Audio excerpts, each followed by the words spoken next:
Help, my teammates are slackers. I get this a lot. I get asked this a lot. This came up in the Discord yesterday, so I'm going to be sharing kind of my thoughts on how to deal with slacker teammates, how to deal with teammates that might not be meeting your expectations, and so much more. So my name is Tim Roswick, and we're going to kind of jump into this. Got my notes all here, so I'm going to kind of read from them as we go. So first up, the first thing you want to do, if you got teammates that are slackers, if you're working on a team and for whatever reason your teammates aren't doing as much work as you, they're just not pulling their weight, maybe they're disappearing or whatever it is, the first thing you want to do is not jump to conclusions. Now, I know this is really hard. I know, especially as an introvert who wasn't good, let me say that because I've gotten better, who wasn't good at communicating with people. It was very easy for me to kind of jump to conclusions and say, oh, this guy, he's an asshole, he's not working, and just get really mad and frustrated and upset at this person. But like, there's a lot going on, right? Like, who knows what could happen in their life? They might be dealing with a death in the family, or you know, they may not even know what they're supposed to do. Like, don't jump to conclusions that they're just assholes, that they're just not working. That's step number one, because if you do that, you're opening yourself up to all kinds of confrontations and just weird aggressiveness and passive aggressiveness and all kinds of stuff that you don't want to happen. So don't jump to conclusions, and don't talk about it in front of the group. So if you're in a group, if you're in a team, the last thing you want to do is say, hey Bob, you've been sucking a lot. Why are you doing this? This sucks. Your work sucks. You haven't been showing up. Don't do that in front of the group. That's shitty. That's a shitty thing to do. He's going to feel like shit. You're going to feel like shit. Everybody's going to feel like shit. And you're just going to make enemies that way. So it doesn't really make any sense to do that. And it can increase the tension, and ultimately it can make your project blow up. Especially if there's no like monetary terms or contracts involved. Like, that is a bad sign. Like, you're going downhill real quick with that. So don't assume everyone knows what they're supposed to do. And this is a big one too, because if you're just assuming like, hey, we need this done, why isn't this done? And like, nobody told anybody to do it, or you didn't tell anybody to do it, or nobody knows it exists, that's not a good thing either, right? Like, people have to know what they're supposed to do. And guess what? It's your job as a teammate to let everybody know. Don't be that annoying person that jumps in and says, well, you're supposed to do this. No, I mean, you got to have a role, right? If you're the team lead, this is your deal. If you're not the team lead, and it's not being done, maybe politely suggest that to the team lead in private, not in front of the group. Don't tell them they need to be a better leader in front of the group. That's shitty. Why would you do that? So, you know, just kind of maybe talk about it a little bit and say, hey, if everybody had really clear objectives, that would be really nice, and everybody would know what they're supposed to do. So you want to talk to them directly. This is the first thing you probably want to do. Just interact with them, and don't confront them. That's important. You're not confronting them. You're not saying, I got to confront you because you haven't been working, because you're like a shitty worker and blah, blah, blah, and you're lazy. You're not confronting them. You want to ask about their priorities and interests. You want to ask about like what's going on in their life. You want to talk to them and just figure stuff out, right? Priorities and interests are two words that I use very specifically, because sometimes your project, the team project, is not a priority.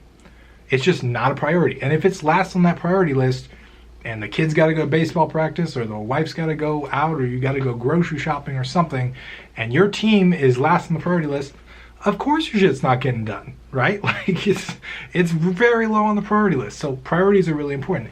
Interests are important too, because someone on your team might be working on something that they're not interested in.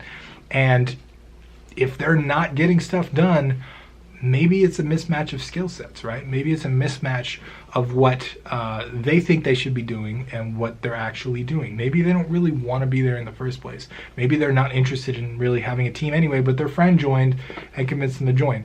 So you just kind of want to talk and understand all this stuff, right? Human empathy is important. You got to understand that from a human.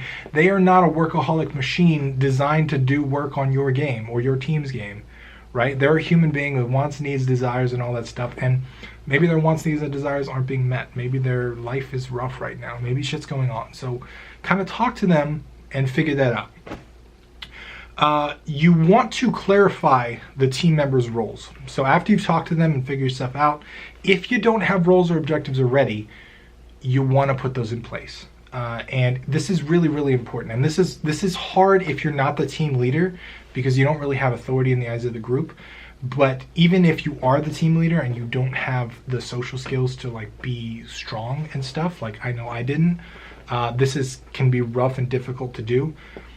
But it's good to do it in a way where it's like moving forward, where you're not just saying, okay, well, you didn't get this done, so you're bad. No, that's bad. Everything in the past, leave it in the past.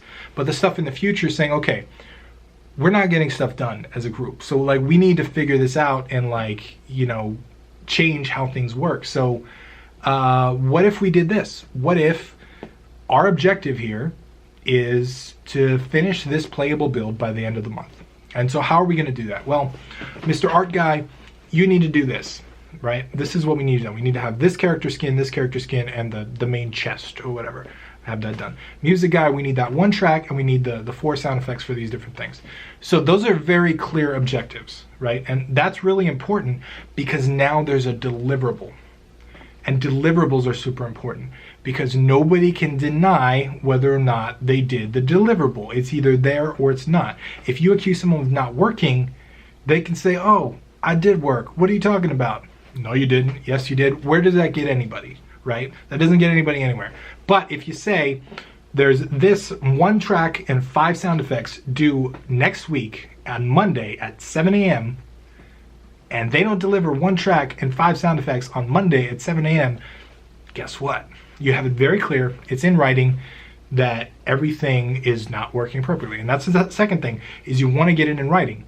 It has to be in writing. This is super, super, super important. For so many different reasons, for so many different personality types, you want to get it in writing. Email works best. Discord and Slack, they can work because you can like search them, but people can also delete their own messages, which if your teammates are doing that, you're probably in the wrong team there. But yeah, I prefer email for that kind of stuff. And I don't do this in a way where it's like, all you guys do the shit, right? Like I don't do it in a way where like I'm being very forceful on what people are doing. I more discuss it, right? So like in my teams, for whatever we're doing, like sometimes I have to hire contractors or whatever, I'll be like, okay, so what do we got to get done? This is what we got to get done. This is the big picture. You can do this. What do you think you want to do? What do you think you want to do? What do you think you want to do? And we go through and we come up with deliverables for everybody. Usually they're the ones that come up with it, knowing the objective, the milestone in place. And then I recap it all. I write it down and I send that email to everybody. So I'm not necessarily like telling them what to do in email because email could be misconstrued. I like to have the meeting face to face and then recap it all in email so that everybody knows kind of what they're supposed to do. And then I also like to set up weekly objectives for each team member. So the bigger the project is, the bigger the milestone is, the harder it's going to be to actually set up deliverables. So if you say things like, let's finish the game by next month, that is bad, all right? Because there's so many different things that go into that. You have to be specific on what gets done. If you say, let's finish the game, and the guy to your right thinks that he can finish the game without the top 10 features, technically he's right. Like he can finish the game, right? But you said finish the game and that's not what you meant. So you got to be specific on what you want done. So if you're finishing the game is complete those 10 features, then completing those 10 features are the objectives. And what I would do is for longer milestones, for longer projects, if let's say you have a month to produce a playable build for PAX West, for example, you want to break that down into weekly things. So like this week, let's focus on this. And for me personally, I like to have a meeting every single Monday with anybody that's working with me for whatever reason, just to kind of see where we're at, see any problems, see if everybody got their objectives done for last week, and we talk about our objectives for next week. That way we can constantly stay on track and everybody can kind of feel part of the group. And it also kind of helps with accountability as well. Like we go through each member and we'll say, okay, did you meet your objectives? No, why not? What happened? Like not in a bad way, like, oh, you're bad because you didn't do it. No, it's more like, okay, what happened? What do we need to change? What do we need to fix? And so once that is kind of done, it really kind of helps the whole group and people start participating more. Like people that even I thought were like horrible teammates because they just never responded to shit and didn't get anything done.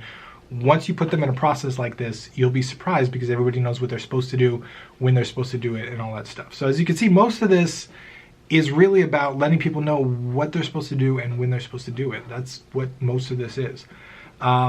You want to be flexible. So here's the thing. You don't want to be a rigid, super like dictator. You don't want to say, this is what needs to be done, you got to do it. If someone says, hey, you know, if we did this feature this week, we could probably get this done next week, or I think this is going to take longer than you think it is, or whatever reason, like listen to the people, right? Be flexible with the stuff. If you talk to somebody privately and they've got a lot going on and they say, you know, I'm not cut out for this right now, don't like say, okay, you're out of the team, or just be like, you know, just be human. Try and work with them. Try and like do things that you think would help their situation and maybe help them be more productive when they get back. And the best way to actually get someone to be more productive is to make sure they're happy and healthy at home, because that's where it all starts. And the last thing that I want to just add here is to give second chances. Second chances are really important. A lot of times people fuck up. People are always going to fuck up. Shit happens, things happen, life happens. They didn't know this one thing button was going to delete half the repository and you got to go back a week. Whatever it is, like somebody's going to fuck up, right? And you got to give them second chances. I know when we were doing my marketing company, I had this guy, we were supposed to spend $180 a day on AdWords, and I hired him because he said that he had experience with advertising. He didn't have any experience with specifically AdWords, and I asked him to set up the campaign and just figure it out, let me know if he had any issues. Instead of $180 a day, I don't know how, he added 2 extra zeros, and the budget was $18,000 a day, and in 4 hours we spent like something like $6,000, which was like the whole budget for like the month. And that was fun. And he was like, he came to me after that, like after we figured out what had happened and we shut it off, and he asked me like, Tim, are you gonna fire me? And I was like, dude, like you just got the best lesson ever. Okay, you're not gonna do that again, right? No? Okay, we're good. Then, you know, you get a second chance. And he turned out to be one of the best people that I have ever worked with advertising. And, you know, that was an expensive lesson to learn.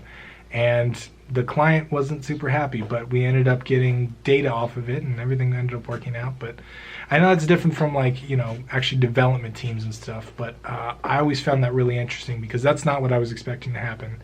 I didn't know that second chances were so powerful, but he had this sense of like loyalty to me because I was loyal to him, and it really, really helped out over the long term. So hopefully all those tips help you out in your team. If it's never fun to work with teammates that don't respond or don't work well together, but the issue is rarely shitty teammates, right? I don't really think there's such thing as a shitty teammate. Sometimes people are bad at communication.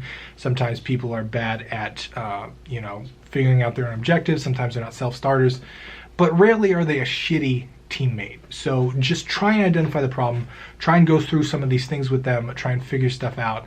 And as long as you have clear objectives and deliverables, then you can talk to them, right? And if they continue to fail to meet the objectives on time, the deliverables on time, that's when you can say privately, hey, for the past 2 weeks you haven't met your deliverables.